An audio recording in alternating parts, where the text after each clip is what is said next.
The main character in anime is very important. We're literally chained to this person for the entire show, so if you mess them up, you might as well throw the show straight into a shredder, because at that point, it's just a pile of shit. Today we're talking about the worst types of anime main characters. And now, before we get into it, I don't actually hate most of these. If I did, I might as well quit anime altogether. It's just fun to talk shit. So, with that out of the way, let's begin. The dense protagonists. If you want to make your anime unbearably long, just drop in one of these blind-ass motherfuckers and you've struck gold. Because, let's be real, most of the romance anime can be cut down to just a few episodes if the main character's IQ wasn't room temperature level. And listen, I'm not a detective by any stretch of the imagination, right? I'm not gonna act like I'm a master at picking up clues. But come on, even a complete dumbass like myself would at least have my suspicions if I was in that position. Because bro, the girls in these anime aren't even trying to hide their feelings anymore. Literally handing it on a silver platter. And here's what happens a lot of times and it just pisses me off. The two characters are all alone. Maybe in a classroom, one of their houses, or I don't know, just somewhere in private. There's an awkward silence. Tension is in the air. You can literally hear a pin drop. And then finally, you hear the girl mumble out, "I love you." And the main character sits there, replying with some bullshit like, "What was that? Did you say anything? Sorry, I wasn't listening." Bro, if I was the girl, I would get myself a frying pan and start assaulting this mentally challenged chimpanzee, hopefully hitting their head hard enough for their neurons to finally kickstart for once. I love these following shows, but they aren't innocent in this one. Gojo from My Dress Up Darling. He literally got a kiss on the cheek, and this motherfucker didn't do anything with it. To be fair, he was in a bunny costume, but come on, it wasn't even one slip up. This dude went through an entire avalanche of clues, and he still couldn't pick up on one of them. If you have a girl this comfortable giving you a free striptease, you should at least know that there's something happening. Or, even worse than that, Kuze from Olya sometimes hides her feelings in Russian. Olya literally says that she loves him, but he just brushes it off and says, "It was nothing." How this wasn't a wake-up call, I have no clue. I bet that even undressing in front of him wouldn't even do the trick anymore. I'm just left confused, because how can one be this patient with their crush? I would lose interest after the first major slip-up and they didn't pick up on it. But hey, I'm an impatient guy. Maybe others like chasing a brainless humanoid. I think anime is one of the few forms of entertainment where the creators intentionally make their main character a walking snooze fest. Because if you dare to suggest a boring, zero-personality main character in other industries, you'd get fired right there on the spot. Maybe even a kick up the ass while they're at it. Of course not without reason or whatever. There is one, but it's pretty weak in my opinion. So, apparently they thought that this would be the perfect way to make a self-insert character. One you could easily project yourself upon or some shit. Well, guess what, Mr. or Mrs. Creator? I, for one, do have a personality, and also, I'm not a bland-looking brown-eyed guy with brown hair. I'm a bland-looking brown-eyed guy with black hair. Which is besides the point. I promise you, sir, don't let us self-inserting losers stop you from using your genius. Believe me, we will not be upset if you make an entertaining chat of a character, because at least they don't leave me wondering about what I am doing wrong in my life.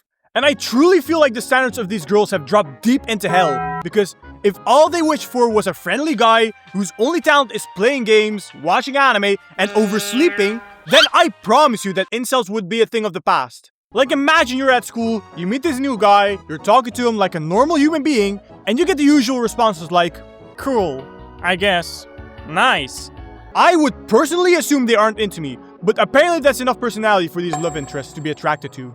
Like, take a look at Natsuo from, Domestic Girlfriend. I know, a diabolical example, but hear me out.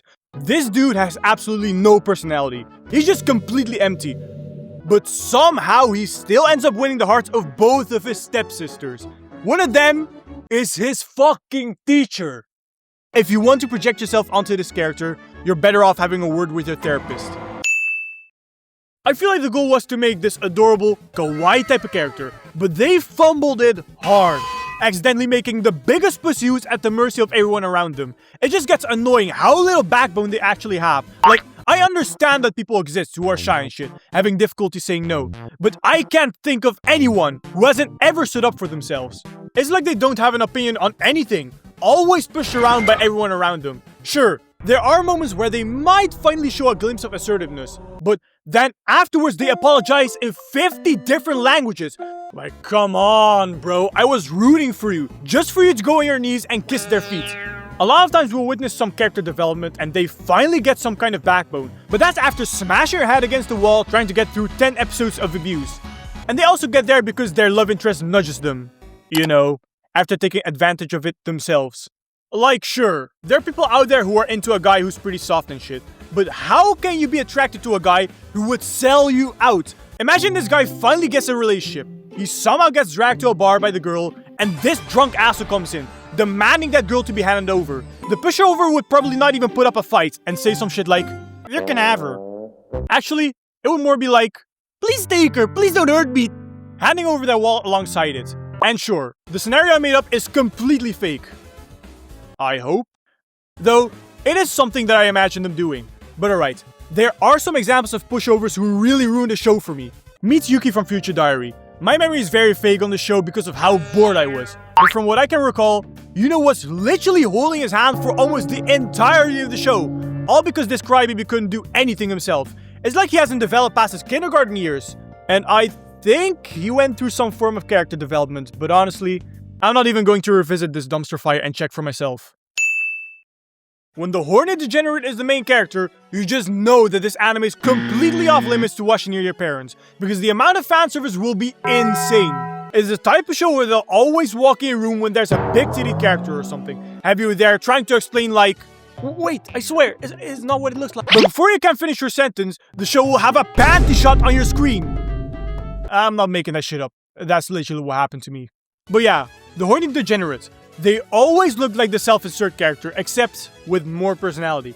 And with personality, I mean sex-deprived, touch-deprived, and women just seem like the stuff of legends to them. They're probably sarcastic too, and boundaries? What are those? That shit isn't even optional for them. And somehow, despite being on that freaky shit, the girls around them decide to stick around. No restraining order, nothing.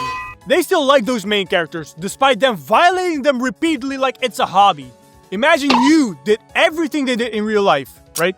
You know, doing some peeping Tom type stuff, stealing their panties, you know, those sorts of shit. Not only would you be arrested, you'd also have your own Epstein files on top of that.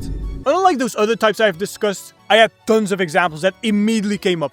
So either I'm a complete degenerate, or they're just extremely widespread. I'll lean more towards it being a skill issue though. Because we have motherfuckers like Kazuma from Konosuba, Yuri from Grand Blue, the entire prison school cast, and even the Aho girl. Their sex drive is like an uncontrollable pitbull. I don't even think castration would help ease those urges. But alright, enough of that. That was it for today. Like, subscribe if you enjoyed, comment down below some other stuff I may have missed, and I'll see you all in the next one.